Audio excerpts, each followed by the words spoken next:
What's up, everybody? Once again, welcome to the JR Wisdom channel, the JR Wisdom Show.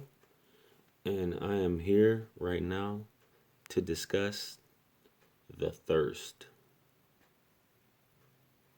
The thirst, the lust, especially for you guys out there, for you men, for you, even you late teens. I'm not here to talk to y'all mid teens. I'm here to talk to you late teens, but you young teens shouldn't even be watching my channel anyway, unless you got your parents' permission. But this is even to you guys that's on your last leg, still trying to hold on, with the medicine, the Viagra, and all these things that you might be taking, still trying to hold on. Control your thirst, gentlemen. Control your thirst. It's all about discipline. Anything in life to be successful at, you have to have discipline. The lack of discipline will lead to failure every time. And with this thirst that men have, we as men have, when it comes to sexual lust and desire from other women, this thirst, a lot of us tend to be, not disciplined when it comes to that. It's virtually non existent, the discipline. This, as we see oftentimes, because things have changed where we're working with women in the workforce and at jobs and things of that nature. These things often lead to what's can be sexual harassment easily, just by you not being professional and controlling this thirst. Outside of that, things such as sexual assault that can happen at work also, even to rape, because of this thirst that you men have. You have to control it. You have to have discipline. The way our society is set up, and most societies are set up, because Western civilization, especially here in the United States, there's not really arranged marriages going on. At least not like it used to be. So it's normally men that are chasing women here in the United States. For the average, guy, Joe Schmo, who doesn't have, a boatload of cash or whatever.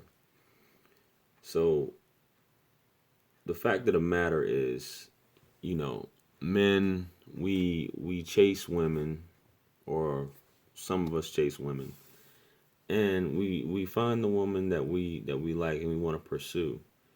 We chase her, but it's actually her who chooses us, not the other way around, because a woman doesn't have to be with any man that she doesn't want to.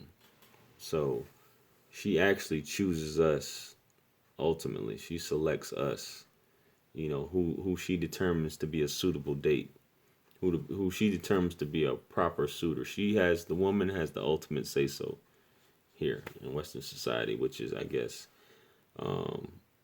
mainly who I'd assume my audience is, you know. So during this courting phase that we have, you know, a man puts his best foot forward. He chases the woman, tries to woo her, tries to court her.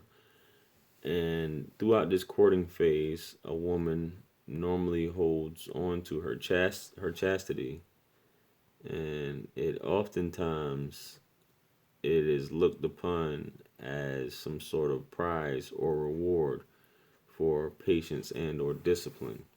After a while, I'm just keeping it funky with all y'all. You know what I'm trying to say. You know what I'm saying. It's looked at as a prize or a reward for some. And because of the nature of man, natural nature of man, and the testosterone, the natural instincts go overboard, and men tend to make these brash decisions. This can lead men to just forsake their goals, put them to the side, um, and they lose focus. They lose focus on, you know, things that are in their best interest and making decisions. And this can include, stuff like spending money unnecessarily when you don't have to, going out of your way, just putting things in your life in jeopardy, not sticking to your course or staying focused on your own goals. which is big. So this carries over also into relationships and even into marriage, where a woman may withhold sex, and she may use it as leverage, to get a man to do something that he wouldn't ordinarily do, or basically use that as leverage, so to speak, like I said. And a lot of times, more often than not, this tactic is successful, you know. But as men, um, many of us haven't mastered that discipline, as far as basically not saying that you shouldn't do what your significant other wants you to do, but as far as someone using something as leverage against you, that's a different story. But when you come to the point where you master your desires, to the point of mastering your sexual desires, then you in essence strip that woman of her power of using that. For the ones who use that as leverage, because I know some people might attack me over this video. You strip her of her power, you know, and the goal is, like I said, once again, is discipline and overcoming that urge. It's just like indulging in your favorite vice, right? Whether you smoke, drink, you have some other vice that you like to do, watch porn, something crazy like that. In order to overcome that, you have to fast from it. You have to practice fasting. Fasting is not just food, drink, it can be this discipline I speak of is abstaining or fasting from sex. And when you fast to prepare yourself for when it's not readily available. And when it's not readily available, i.e., if you're out on your own and you're not currently dating or married to someone and you're focusing on your goals, it's not going to be as difficult to manage, you know. And even if you are in a relationship and you fast and that power has been stripping away from that woman, then it shows her that you have discipline, and that leverage is no longer there.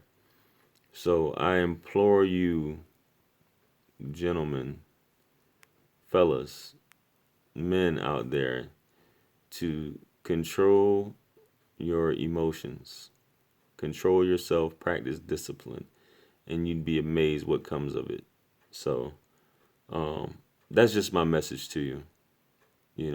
Focus on your goals, and don't let, even down to your vices, don't let your vices be used as leverage against you. So it was good.